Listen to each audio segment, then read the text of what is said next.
What's up, guys? So today I wanted to show you about how in seamanship we teach people to coil heaving lines.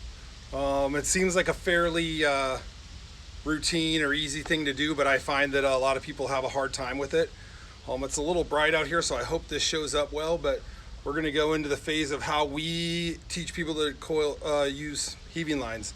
I know that not everybody uses heaving lines. I know that the Navy guys and use line throwing guns a lot. I know that a lot of tugboaters don't use heaving lines, so it might not be applicable to you, but I'll show you how we do it, because there are still people out there that use heaving lines. We do teach them to toss lines. Probably not as good as the Maritime Throwdown. Those guys are awesome, but today we're going to talk about a heaving line. So our heaving lines are 110 feet long. Gotten them out that far, but it comes with some practice. So first thing we do is we're always going to coil. We always teach to coil from the monkey's fist or from your floatable ball. Just for you people that might be freaking out because you can't use monkey's fists anymore, we put golf balls in ours. So they're pretty light. They actually weigh less than the orange balls, the orange floatable balls. So I'm not really concerned about it, but I know some people are like, oh, never, no more monkey's fist. So anyways, what I teach people is, so the way I do it is I figure out how big your loops are going to be, right? Generally, I'm going to hang it right about in my midsection here. And so what I teach students to do is I take my elbow and I put it somewhere like right parallel with my body or something like that and hold my arm straight out. To make my loops, I'm going to come to the seam of my pants or somewhere in there. It doesn't have to be exact, right? So when we're coiling, we're just bringing our loops to be about this big. I find that we don't need to have bigger loops than that, right? And I'm just coming to the same spot roughly every time, okay? Now, some of you have small hands. I got big hands. I throw my heaving lines all in one hand, right? I'll make my coils all in one hand, all 100, sorry. But you might not be able to do that with it if you have smaller hands. So one thing you can do when you're doing your heaving line is take these two fingers and you could just make your next set of loops and separate them in your fingers. This way you can separate and throw with two hands. Some people like to throw with two hands, okay? Sorry about that. But I'm not a two-handed person. I like to throw mine all in one hand. But again, I just put my hip or my elbow right about at my hip level or somewhere in there. And I just bring my line about right to my seam and I make my coils from there, okay? I prefer to get we use quarter-inch cotton sash cord. I prefer wet. I prefer to soak mine or to get them wet, have them throw them in the water. I feel it works better, but there are people that don't like that either, so it's really up to, I guess, a preference. And so when we're gonna toss a heaving line, we'll see if I do it today, but I intend to make one in the future.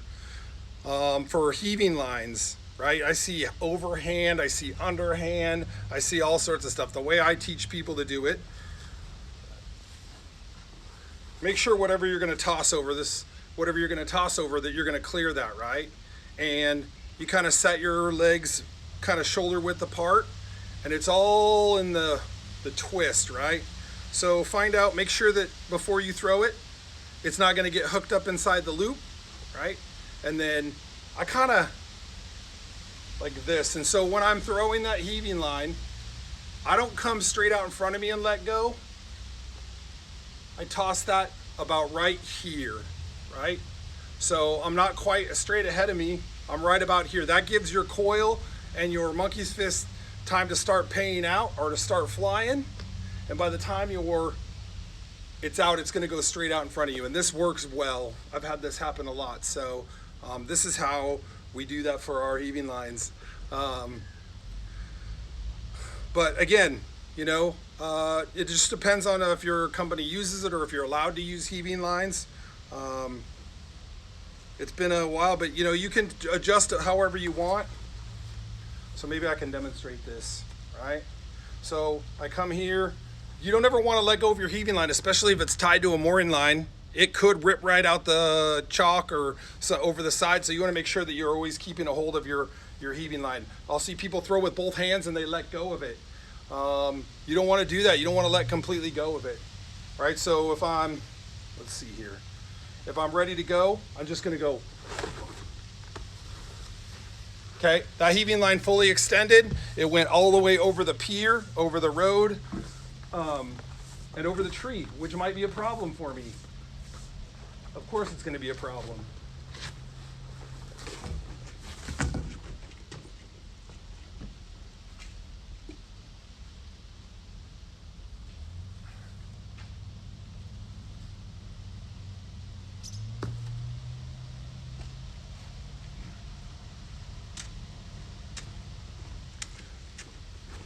So again, when you're making up your heaving line, doing your monkey's fist, again, I like to get it to a place that it's going to hang below the coil, but it's not too far because I don't want all this extra line that I got to deal with.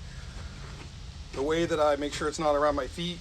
And the way I basically do is I just glue my elbow somewhere to the side. It doesn't have to be perfect.